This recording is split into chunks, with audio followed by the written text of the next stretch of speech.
But I discovered that in most cases they didn't change the way they lived. And if another preacher came along 6 months later with a similar message, they'd come forward and have a little cry at the altar again. And I said to myself, what's the good of that? If it doesn't change the way they live, what's the use of it?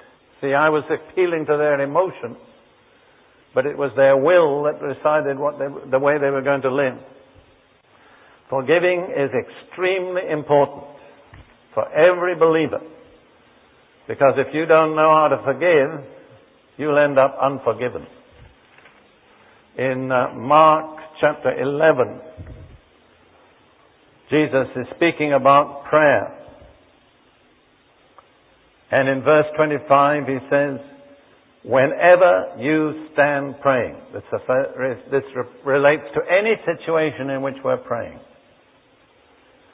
If you have anything against anyone, do what? Forgive him, that your Father in heaven may also forgive you your trespasses. You see, if we retain unforgiveness in our hearts, our prayers will be hindered. We will not get the answer to our prayer that we need. So Jesus said, whenever, at any time, when you're praying, if you're conscious you have something against another person, don't go on praying. Stop. Put it right. Forgive them. He doesn't say wait till they come and ask you for forgiveness. That's not what decides it. It's your decision, not theirs, that matters. Forgive them if you have anything against anyone. Tell me what that leaves out. It leaves out nothing, and it leaves out no one. In other words, you cannot afford to pray with unforgiveness in your heart. And that's possibly a reason why some of you have been struggling with the fact that you don't seem to be getting your prayers answered. Maybe you've overlooked that simple condition. Don't pray with unforgiveness. Now, Jesus said, forgive. It doesn't depend on what the other person does or does not do. It depends on you. You, by the grace of God, when the Holy Spirit prompts you, have the power to forgive. Again, it's just like repenting. Without the Holy Spirit, you may not be able to do it. So again, it's a vital moment when the Holy Spirit is prompting you. Now, you remember, you still got something in your heart against that lady from 10 years back, the one who did or said such and such. And God says, I'm not going to move in answer to your prayers until you have forgiven.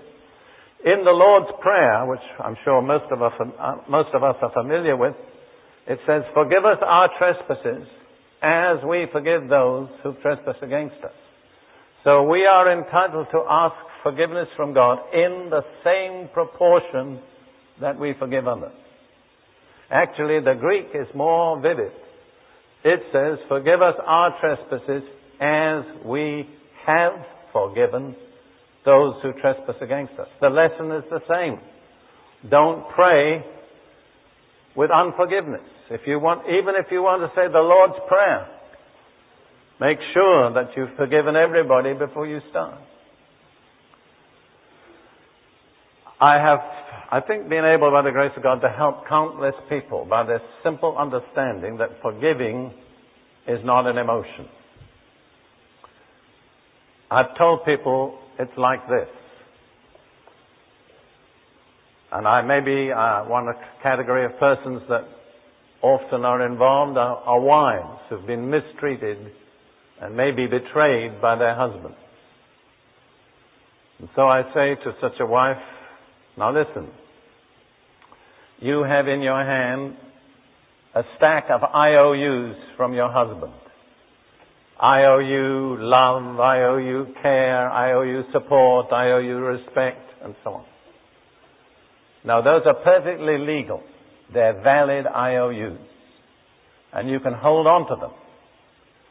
But just bear in mind that up in heaven, God has a stack of IOUs in His hand from you to him. And God says, let's make a deal. You tear up your IOU, and I'll tear up mine. But you hold on to yours, and I'll hold on to mine. Now, let's say that your husband owes you, in just figurative terms, £10,000 or dollars or whatever you're thinking. That's a lot of money. But you owe God £10 million. So you see, forgiving somebody isn't really being super spiritual. It's just enlightened self-interest. I mean, if you will not forgive 10,000 for the sake of being forgiven 10 million, you're not much of a business person. So that's it. I mean, Jesus was so practical. Well, I was teaching on this once, a good many years ago now, and right at the end of my message, before I had time to do anything, a very smartly dressed young woman of about 30, I would guess, came right down the aisle, right up to me. And I thought, what is she going to do? Is she going to slap me in the face? And she just looked me in the eye, and she said, Mr. Prince, I just want to tell you that while you were preaching, I got rid of about $30,000 worth of IOUs.